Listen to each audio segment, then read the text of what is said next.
abstraer y llevar a la conciencia esto. Cada vez que hacemos bioética muchas veces nos suena a teorizar ciertas cosas, nos suena como que abstracto, mientras que la estrategia en la cual estás utilizando nos lleva a llevar al día a día esa abstracción. Me parece interesante. Mientras ustedes tienen un enfoque muy bien llevado dentro de las aulas, nosotros tuvimos un enfoque en algún momento en aulas, pero ahora ya se llevó como parte de competencias, como la llamamos nosotros, competencias transversales para esto. Por eso es que da la casualidad que ahora tenemos invitados que son los internos de último año de nuestra educación de la Universidad San Marcos, con los cuales creo que han aprendido mucho de la estrategia que tienes tú. Y lo que vamos a hacer ahora es enfrentar un poco, retrotraer hacia la teoría, que creo que ya la llevaron ustedes muy bien, retrotraer eso hacia la teoría día en relación a la protección radiológica. Entiendo yo, y deberíamos entender que la bioética debe entenderse como el qué voy a hacer desde el punto de vista práctico en relación a los pacientes o como seres humanos, pero es importante, siempre lo voy a mencionar, es importante el enfoque teórico que tengamos que tener para el mismo. ¿Por qué? Porque este enfoque nos va a llevar a hacer o a tener bases sobre las cuales vamos a comunicar.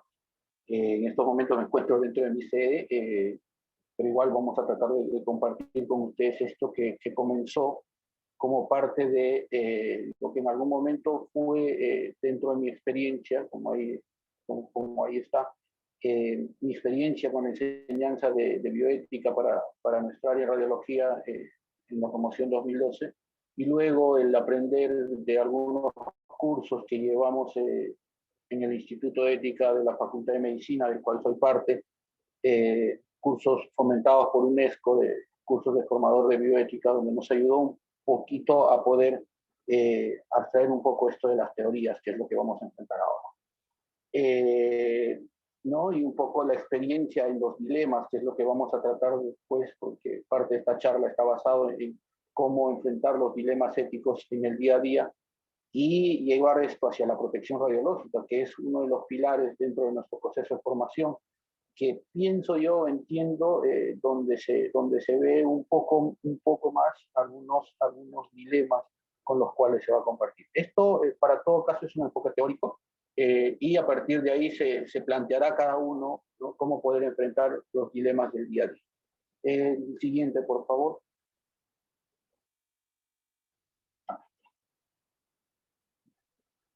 Entonces, vamos ahora a hablar. Teóricamente tendríamos que hablar de ética, ¿no? Eso, para recordar que viene el griego ethos, ¿no? Que es básicamente basado en el carácter o el modo de ser, o sea, es un efecto práctico antes que teórico, y va a reflexionar sobre la moral, o sea, nosotros tenemos que ver ciertos principios de conducta moral que que no van a ser los mismos de acuerdo a las costumbres en las cuales se van a llevar, ¿no? Entonces, por eso es que les puse la imagen de fondo, porque nosotros tenemos que estar entre el bien y el malo, entre lo bueno y lo malo. Y la tarea, como dice, ¿no?, vamos a evaluar ciertos códigos morales, ciertas normas que nos van a ayudar a eso. La moral está basada de costumbre, viene de costumbre, ¿no?, que está basada en normas, preceptos, valores que rigen la vida, ¿no? Los individuos no van a hacer lo mismo, estas costumbres, en un determinado tipo de población que el otro. Nosotros estamos hablando de los tecnólogos médicos en radiología y tenemos que tener ciertos valores y tenemos que descubrir eso, ¿no? ¿Qué valores nos fomentan? ¿Qué valores tenemos que vienen desde casa? ¿Qué valores hemos aprendido en la universidad? ¿Y qué valores podrían ser innatos en el tecnólogo médico? Ya nos habló Fabián de un poco la empatía y por ahí algo más que tenemos que ver. Imprescindibles dentro de la vida social. Siguiente, por favor. Entonces, si tenemos eso, en el día a día tenemos que dilucidar sobre el valor moral, ¿no? O el deber moral, para que según Kant nosotros tenemos que hacer ciertas reflexiones basado en ciertos principios, ¿no? Los valores van a justificar y legitimar algunas normas. Es ahí donde viene un primer ejercicio práctico que propondría yo para hacer en algún momento.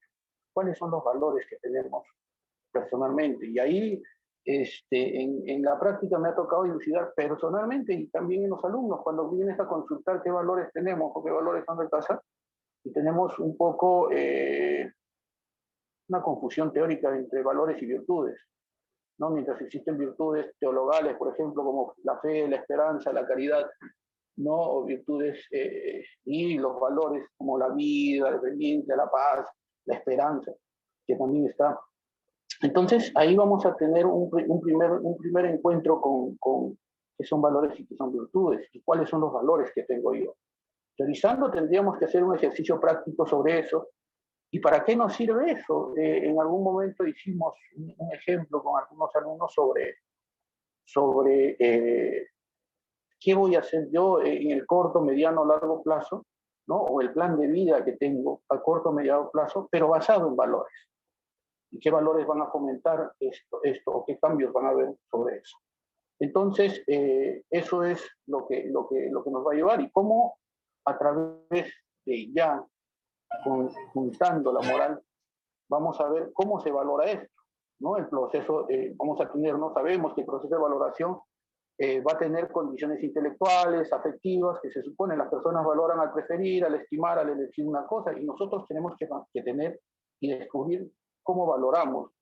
Y ahí tenemos que hacer otro ejercicio práctico, cómo valoramos como persona, que no va a ser lo mismo, porque las conductas morales podrían diferir de uno a otro, pero cómo valoramos como profesionales tecnólogos médicos, ¿no? Entonces, ahí, a partir de ahí, formular metas y propósitos personales, ¿no? El plan de vida en relación a eso. Ese es el estado ideal en el día a día que nos pasa. El siguiente, por favor.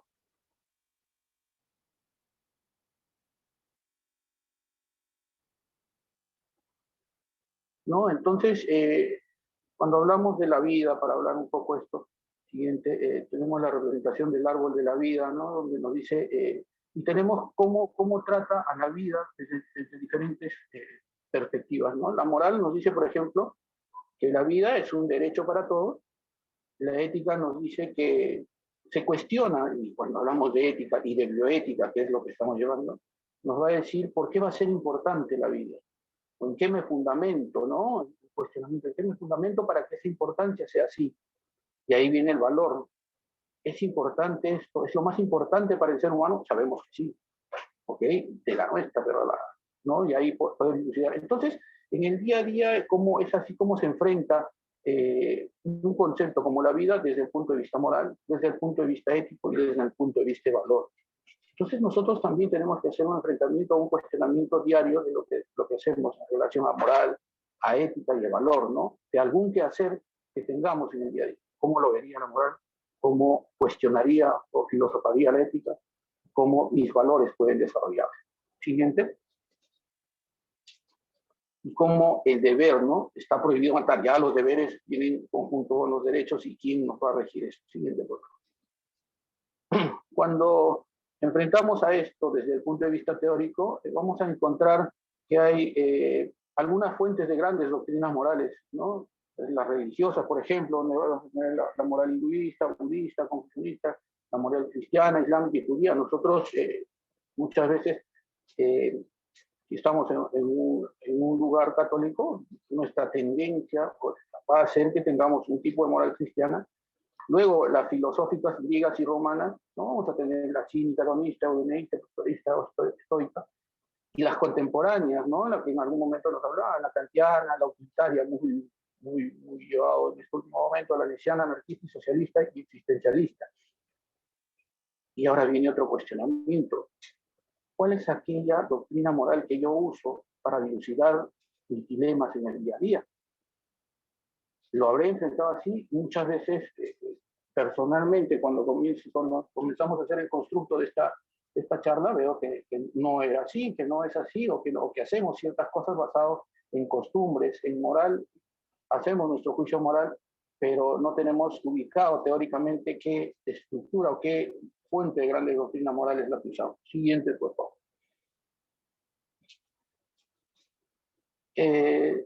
Y es ahí donde ¿no? cada una de estas corrientes filosóficas va a tener un principio planteamiento, ¿no? El cristianismo, el amor incondicional, esto lo dejo para que lo lean, el altruismo, la simpatía por los demás, ¿no? El pragmatismo, bueno, es lo que sirve, ¿no? Y el utilitarismo, que muchas veces, ahora hay un paper que nos habla un poco de cómo enfrentar esto en tiempos de COVID, cómo los profesionales enfrentan en tiempos de COVID y se ve que se utilizó como visión ética el utilitarismo, ¿no?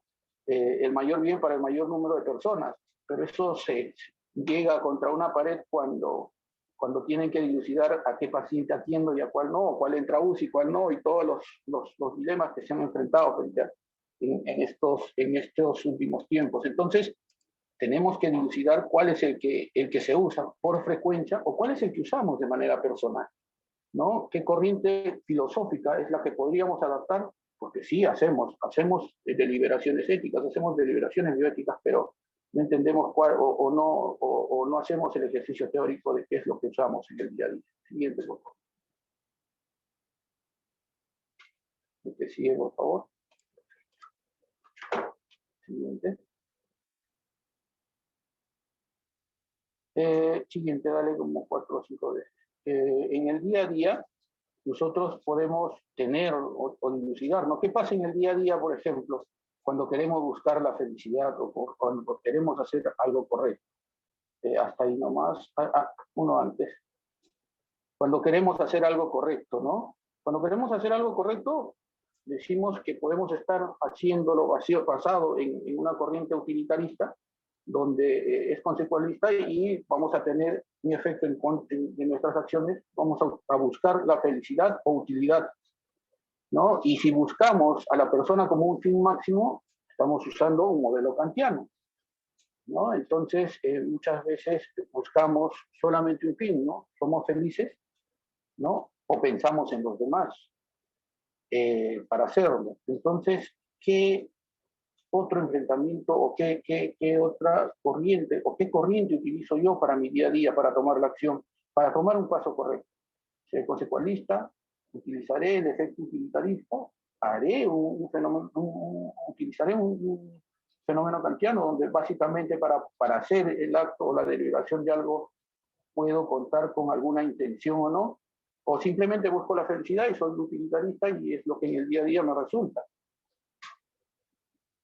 Estos cuestionamientos siempre serían buenos hacerlos y poder filosofar sobre qué es lo que hago en el día a día cuando enfrento el situación, cuando estoy en contacto con mi paciente.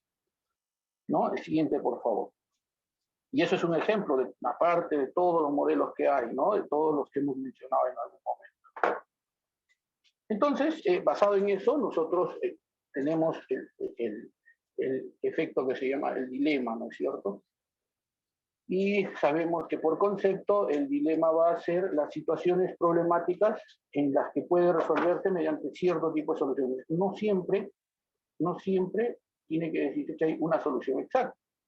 O sea, puede haber una discrepancia, pueden haber dos soluciones, ¿no? Entonces es ahí donde se plantea ese concepto como dilema.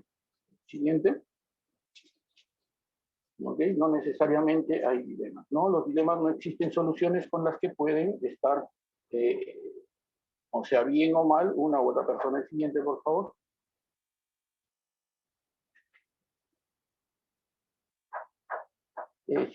Entonces, cuando nosotros enfrentamos un dilema, nosotros para poder resolver ese dilema, nosotros tenemos 3 cosas importantes.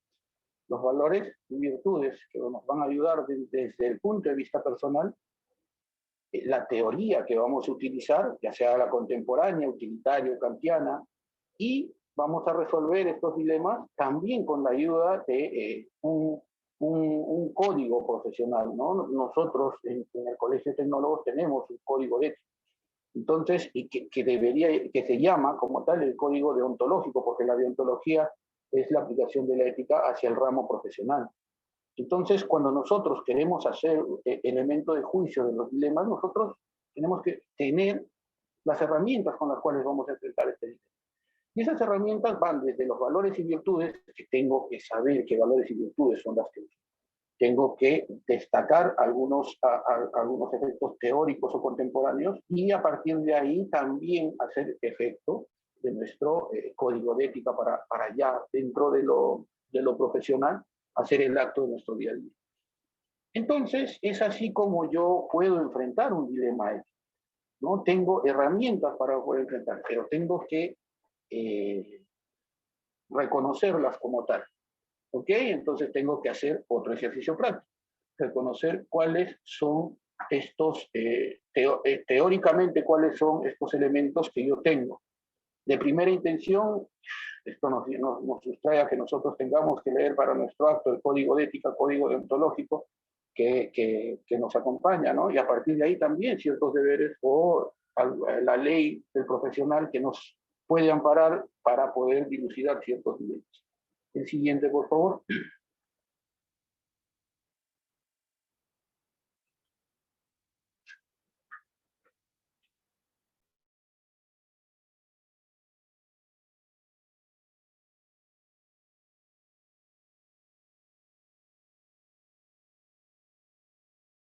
Desde el punto de vista teórico, dale dos más, por favor. Vamos a tener que hacer lo siguiente. Cuando comenzamos a dilucidar, a tener dilemas éticos, retroceda, por favor. Cuando comenzamos retroceder, cuando comenzamos a enfrentar ya los dilemas éticos, un ejercicio práctico para poder enfrentarlos es identificar el dilema, definir los hechos, definir los valores y principios y hacer la toma de decisión. Pero otra llamada al día a día, hacemos eso cuando resolvemos un problema. Y creo que en mi caso personal no hemos dilucidado todas esas cosas. Entonces, lo ideal es volver y retrotraer hacia la teoría, qué es lo que debemos encontrar o qué elementos tenemos, ¿no?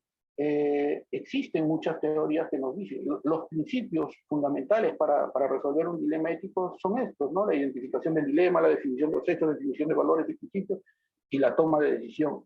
Eso cuando estás en un rango académico, diría yo. Porque ya el siguiente, cuando ya vas al campo práctico, siguiente por favor, cuando vas al campo práctico, nos vamos a encontrar que ya hay teóricos que ya han hecho ese trabajo previo, ¿no? Como en Davis, Diego Gracia, y así múltiples teóricos que validan o no el usar la identificación del dilema, usar o no la definición de hechos, definición de valores o principios no, y la toma de decisión. Desde un principio básico yo tengo que hacer, o sea, cuando comenzamos tendríamos que hacer toda esa decisión, todos tendríamos que trabajar en eso. Pero ya una vez que tenemos ese acto bien conforme, por ejemplo, estamos en un comité de ética y todo lo demás, podemos adoptar ciertas normas, ¿no? Como por ejemplo una que es un poco común, ya es la de Diego Gracia, ¿no? Que es, por ejemplo, en el Instituto de Ética se utiliza o se toma esto para, ¿no? Donde básicamente ya por práctica no se identifica el dilema, sino va de frente a la definición de hechos, definición de valores y principios y toma de decisiones. No, es más, algunos principalistas mencionan de que las normas están hechas para seguirse en bioética es sí o es no, no hay medios puntos, ¿no? Pero desde el punto de vista académico nosotros tenemos que saber hacia dónde vamos. Entonces, por sugerencia teórica, académica, yo preferiría estar haciendo los 4 principios y con el tiempo, si ya alguien se dedica a esto de la ética, podría hacer su propio estándar, ¿no? Un estándar de seguimiento a estos códigos de ética y poder utilizar, por ejemplo, el de Diego Gracia, que es un poco más conocido, un colombiano que hace un poco más conocido estos sistemas de ética y puede mejorarlo y puede trabajarlo así. Pero deberíamos empezar a teorizar utilizando estas 4 ramas cuando tengamos algún problema. ¿Ok? Siguiente, por favor.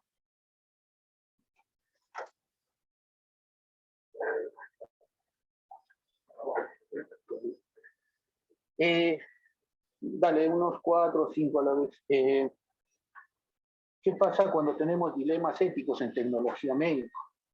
Y ahí tenemos que ver, ya hemos hablado de elementos de juicio, ¿no?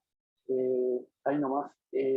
Cuando hablamos del trabajo como tal, eso lo que en algún momento el profesor Fabián nos decía, ¿no? El de considerarnos como técnica simplemente es lo que si no tuviésemos humanización consideraríamos que nuestro trabajo solamente dentro de nuestro ambiente sería como parte del dominio de la naturaleza, y si no tuviéramos ética, esta no podría lograrse superar. Entonces en el trabajo podría ser un mero encuentro operativo, ¿no? Si no tenemos la conciencia de la humanización y de lo que vamos a tener. Mientras que si estamos, bueno, nosotros somos profesionales en el ámbito de la profesión, queremos trabajar con calidad, necesitaríamos hacer de esta técnica un poco más trabajada hacia el lado humano, ¿no? Lo que nos hablaba muy bien el profesor de la humanización, porque mediante ese proceso llegábamos a lo que es la excelencia profesional. O sea, no nos quedamos en el ámbito solo laboral, no nos quedamos en el ámbito netamente operativo, ¿no? Sino vayamos hacia el plano de calidad, trabajando un poco esto del lado humano, ¿no? Siguiente, por favor.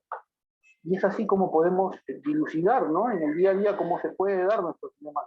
Y todo nuestras labores tienen que hacerse en base a valores éticos y a valores morales, ¿no? Entonces ya hemos visto como profesionales qué herramientas tenemos para poder dilucidar algunos dilemas éticos. Aquí nos dice, este es el perfil profesional del tecnólogo médico, donde nos habla de algo que hemos visto, ¿no? No solamente habla del grado operativo, ¿no? Que también tenemos aplicación dentro de los procedimientos con principios éticos y morales y todo lo demás.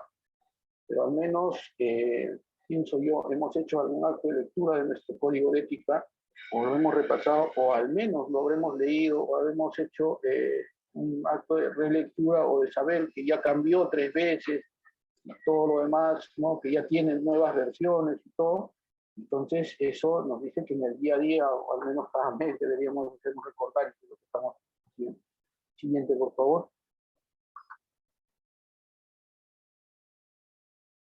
¿Por qué? A ver, vamos a ver. Entonces, sabemos, siguiente, la ética. Por ejemplo, una teoría que viene desde los griegos es que la ética se habla del buen actuar, tiene que ver mucho con la moral, ya lo hablamos eso, ¿no? Tiene que ver mucho con la moral. Siguiente, por favor.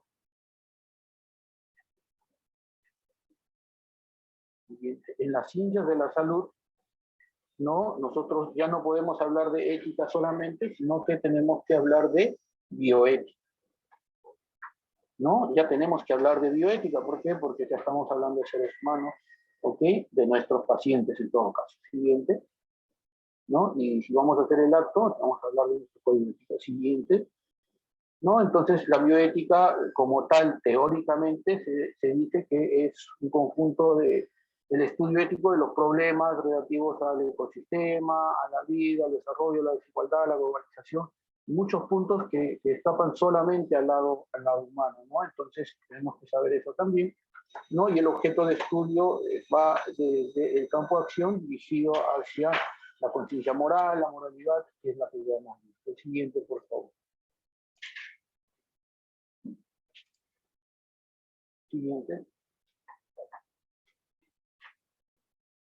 Entonces, ya en el grado en la profesión, nosotros vamos a tener algo que se llama la punta del iceberg, ¿no? En la punta del iceberg vamos a tener, ¿no? Siguiente.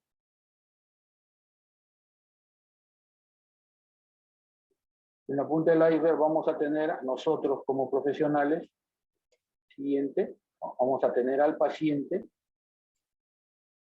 pero por debajo de esto va a estar los principios fundamentales de la protección radiológica, que van a ser la justificación, la optimización y la limitación. Y eso ya lo hemos estudiado, ya lo sabemos, dentro del ámbito de la protección radiológica. Y nosotros ahí vamos a tener ciertos encuentros o ciertos parámetros con los cuales en el día a día nos tenemos que encontrar para poder resolver dentro de lo que llamamos los sistemas, ¿no? Entonces, siguiente. Dale, siguiente. ¿No?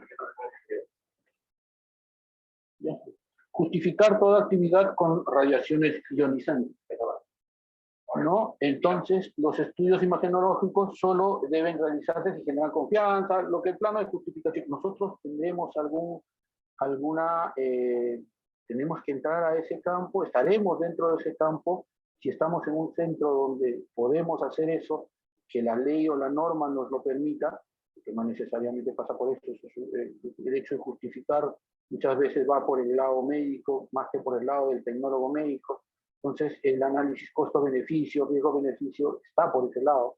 Estaríamos ubicados en eso, ¿no? A pensarlo, ¿no? A no ser que estemos en un centro donde nosotros podemos decir, este estudio se hace o no se hace, pero generalmente no pasa eso por nuestro lado. Siguiente.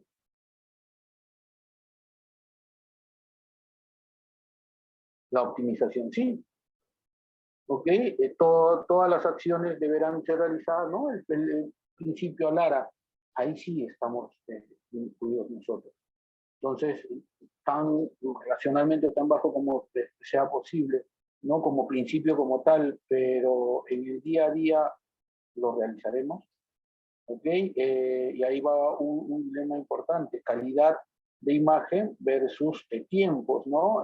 Puedo utilizar mayor dosis, me va a salir mejor la calidad de la imagen, puedo reducir los tiempos si reduzco las dosis en medicina nuclear, por ejemplo, que es un campo de acción, cosas así que nos podrían llevar hacia los bordes del dilema, ¿no? O los principios, que puedo usarlos en algún momento, sí, si el paciente no colabora o algo. Entonces, ahí sí estamos enfrentando en el día a día qué es lo que vamos a hacer, ¿no? Siguiente, por favor. La limitación también, ¿no? La dosis de radiación no debe, retrocedo, no, la dosis de radiación no debe superar no debe superar los límites establecidos por la legislación vigente. Ya tenemos una legislación que nos manda límites. Tenemos, ejemplo práctico, un equipo que puede reducir las dosis de radiación, pero sin embargo, estas dosis no van de la mano con la calidad de la imagen, ¿no? Últimamente se ha visto mucho que con los nuevos equipos con sistemas de reducción de dosis se ve que se ven las imágenes muy suavizadas, con reconstrucción iterativa. Entonces se tiene que volver a lo mismo, ¿no?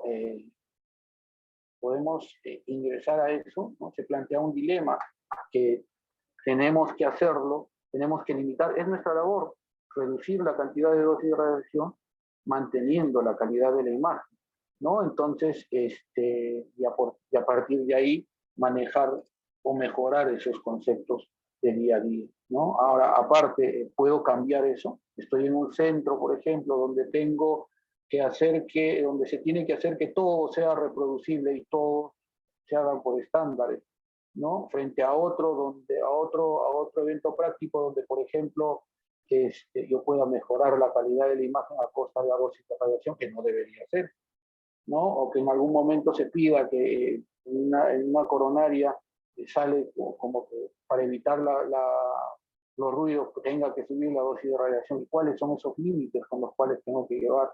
Todas esas cosas nos van a enfrentar en el día a día y tenemos que dilucidar. Siguiente, por favor. Siguiente. Entonces, también van a estar de la mano de nosotros los principios bioéticos, ¿no? Que son autonomía, justicia, beneficencia y no maleficencia. Estos principios que van ya un poco más allá, que nos ayudan dentro de la investigación, cuando hacemos un poco de ciencia, cuando investigamos, y cuando hacemos el acto de bioética, cuando trabajamos en el día a día con nuestros pacientes, ¿no? Tenemos que respetar la autonomía, ¿no? Siguiente, la beneficencia al paciente, ¿no? La no maleficencia siguiente. Los principios conocidos como principalismo, que tuvo origen en este libro de ética biomédica, como Buchan, ¿no? Donde encontramos los 4 principios, que son los que ya relatamos en un momento. Siguiente. Siguiente. ¿No? Ahí el detalle de cada uno. Siguiente, por favor, sigue. La autonomía del paciente, respeta los valores y opciones del paciente, ¿no? Los famosos consentimientos informados. La justicia. Siguiente. Frente a la sociedad y dar a cada quien lo que necesita y no exigir más de lo que se puede. Siguiente, por favor.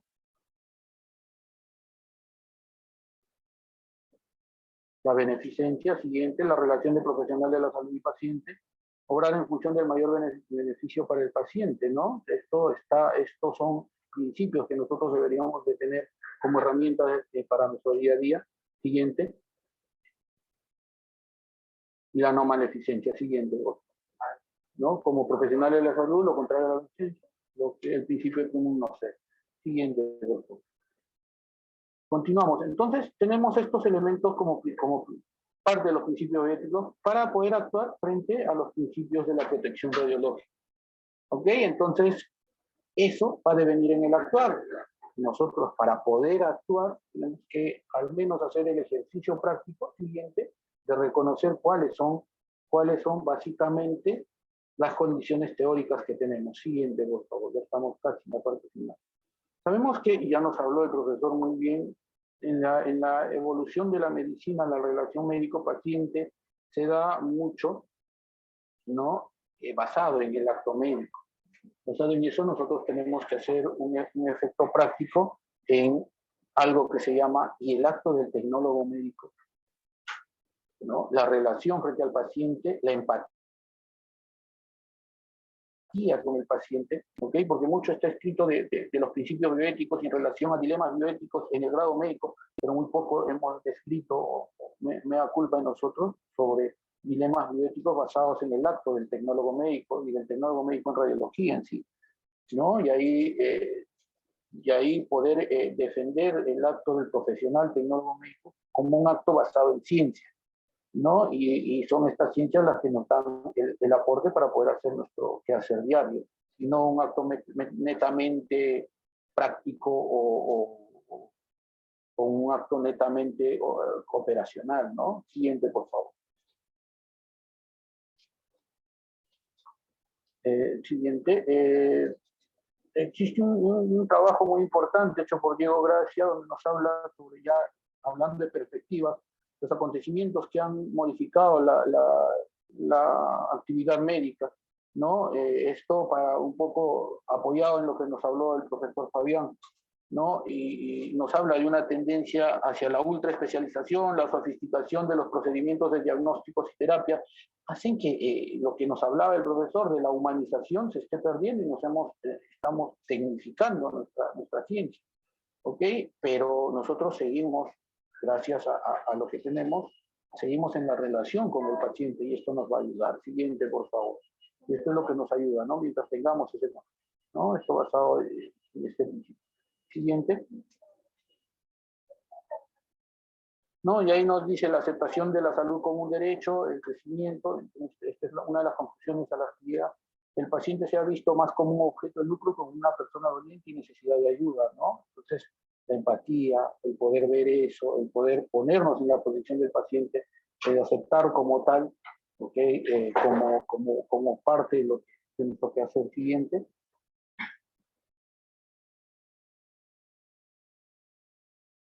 De ahí ve, ¿no? Al lado de la admiración que produce las proezas médicas, también hay algunos casos de lo que se habla de la mala práctica y el prestigio de la profesión, ¿no? El estatus y el prestigio, que es lo que debemos de cuidar cuando nosotros hacemos nuestro acto en un grado de responsabilidad frente a nuestro acto como profesional tecnólogo médico, ¿no? Dentro de lo que está, dentro de nuestro quehacer, dentro de las normas que nos da nuestra ley y dentro del ámbito de acción de nuestro código de ética. Siguiente.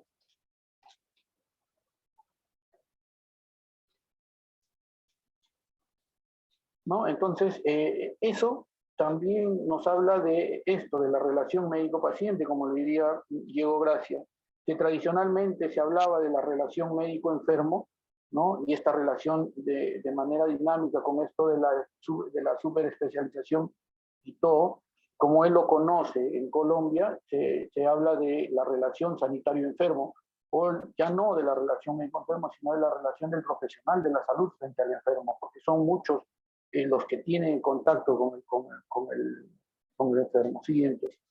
Entonces nosotros tenemos que hacer el acto de cuidar esa relación, ¿no? De que vean nuestro día a día. Ya nos hablaron que viene, ¿no? Algo que, retrocede por favor, algo que es muy importante, la inteligencia artificial.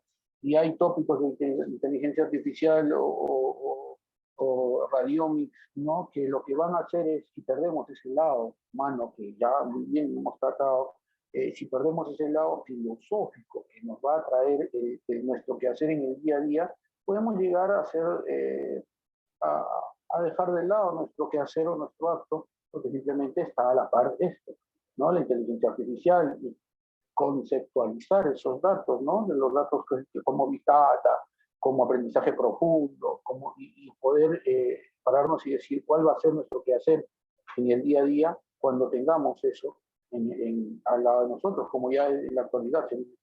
Y cuál va a ser el rol del tecnólogo médico frente a esos dilemas, ¿no? Entonces nos plantearíamos a largo dato, qué es lo que va a ser de nuestro día a día, qué es lo que va a ser de nuestro día a día, y tenemos que volver a repensar en nuevas teorías basadas en esto, en inteligencia artificial. Se está escribiendo recién, UNESCO va a dar un tratado sobre inteligencia artificial y bioética que tenemos que ir, leerlo y aprenderlo y ver qué principios teóricos vamos a... ¿No? Siguiente, por favor.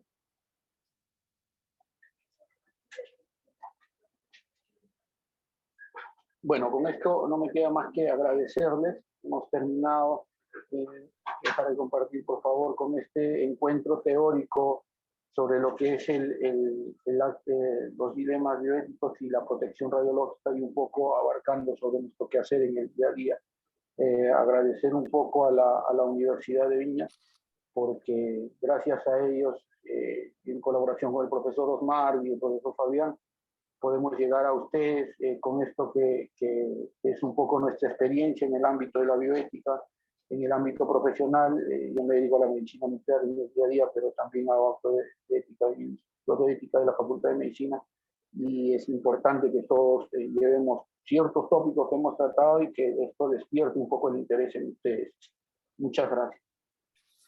Bueno, muchas gracias, Luis. Gracias a todos los participantes. Antes que nos despidamos, les dejé en el chat una encuesta. Por favor, la responden. Y mientras hacen el link en la encuesta y responden la misma, les pido si pueden abrir un poco sus cámaras para tomar registros fotográficos de esta participación. Bastante cortito y nos sirve a nosotros para registro y respaldo de toda esta actividad, que fue bastante enriquecedora para ambas universidades y todos los participantes. Muchas gracias nuevamente a Fabián y a Luis, y por toda esta colaboración que se hizo entre la Universidad Viña del Mar y la Universidad Mayor San Marcos de Perú. ¿Ya? Denise, piden por el chat si puedes mandar de nuevo la encuesta. ¿La encuesta? Ya, la voy a mandar de inmediato. Agradecer también al profesor Luis, que tuvo la cortesía de participar con nosotros en esta clase. Me llama mucho la atención lo que él postulaba también. Habla un poco sobre lo que es la sobreespecialización. Ya, Ortega y Gasset lo llamaba el terrorismo de los laboratorios o el terrorismo de la sobreespecialización, ya que habla un poco sobre el reduccionismo de los hechos y de las personas, desde lo humano a transformarlo en cliente. ¿Ya? Entonces, creo que como denominador común de las exposiciones, de ambas exposiciones, tenemos una tarea pendiente como tecnólogos, como estudiantes también. Y me parece también un buen desafío, porque en realidad vamos a abrir ahí una brecha donde podemos generar investigación, generar otro tipo de actividades que van a generar también campos laborales en otras áreas. ¿Ya? Sería hermoso saber que el tecnólogo médico más adelante sería un referente en lo que es la humanización, ya ser nosotros los primeros y llevar la batuta como en otras profesiones, ¿no es cierto? Se sabe que acá en Chile, por lo menos las enfermeras siempre hablan de gestión, ser nosotros los tecnólogos médicos quienes estamos más enfocados en llevar el tema de la humanización en profesionales de la salud. Así que eso, agradezco al profesor Luis y también a la Universidad de Viña del Mar por esta oportunidad de exposición. Muchas gracias a los presentes también. Muchas gracias, Fabián. Solo para acotar que me parece excelente tu idea, y nosotros estamos en ese bando, en ese vaivén entre la física, entre la inteligencia artificial con esto de los equipos y entre el lado humano. Creo, sin temor a equivocarme, que vamos a estar en el medio de ese vaivén. Y si no llegamos a escribir ese grado de poder enfrentarnos a esa tecnología con humanización, con principios éticos, con valores y virtudes, y no hacemos un acto de eso y no lo escribimos como tal, estaríamos perdiendo una gran oportunidad. Muy bien lo has descrito, ¿no? Yo creo que es el momento en que se puede hacer algo más de eso, algo más, y estamos en el campo para poder desarrollar. Gracias, y de verdad que para mí esto siempre, nunca dejamos de aprender, siempre tenemos que seguir creciendo y bueno, hay que seguir en el avance. Bueno, nuevamente muchas gracias. Tomé varios registros fotográficos para respaldo nuestro de esta importante actividad. Y nuevamente les solicito, por favor, llenar la encuesta, que también nos sirve para retroalimentación y así tomar sus apreciaciones para una próxima oportunidad. Muchas gracias por todo. Eso sería entonces. Vamos a dejar grabar.